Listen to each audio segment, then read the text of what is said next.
నీకెందుకురా చదువులు, పేదవాళ్ళు కూలీ చేసుకోవాలన్న విధంగా ఈ రోజు ఎడ్యుకేషన్ మినిస్టర్ లోకేష్ గాని వాళ్ళ నాన్న మరి చంద్రబాబు నాయుడు ప్రవర్తిస్తుంటే, నా ఓజీకి 1000 రూపాయలు పెంచితే చాలు టికెట్, మీరు ఎక్కడ చచ్చినా నాకు అనవసరం అని చెప్పి ఈ రోజు పవన్ కళ్యాణ్ గారు ఏ విధంగా ప్రమోషన్స్ లో బిజీగా ఉన్నారో మీరు చూశారు.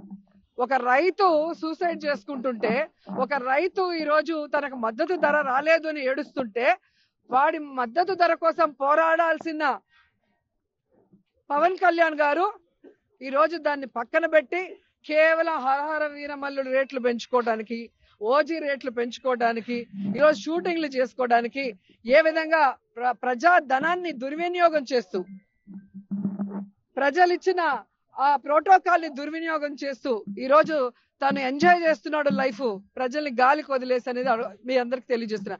ఆయన చంద్రబాబు నాయుడు కాదు, లోకేష్ కాదు, దేవాన్స్ అయినా పర్లేదు, నా ప్యాకేజీ నాకు ఇస్తే చాలు, నా సినిమాలకి టికెట్ పెంచితే చాలు అన్నట్టుగా ఉన్నాడు తప్ప, ఈ రోజు ఎక్కడైనా ఒక ఆడపిల్ల చనిపోతే పట్టించుకోడు, పిఠాపురంలో చచ్చిపోతే రేప్ చేసే పట్టించుకోరు, ఇక ఆయన కోసం వచ్చి బైక్ సైలెన్సర్లు తీసేసి ఎల్లమన్నోళ్ళు చనిపోతే కూడా పరామర్శించడు, ఇంకా రైతులు చచ్చిపోతే పట్టించుకోరు. ఇంకా దేనికి ఈయనకి డిప్యూటీ సీఎం పోస్టు, దేనికి ఈయన రాజకీయాల్లోకి వచ్చాడు?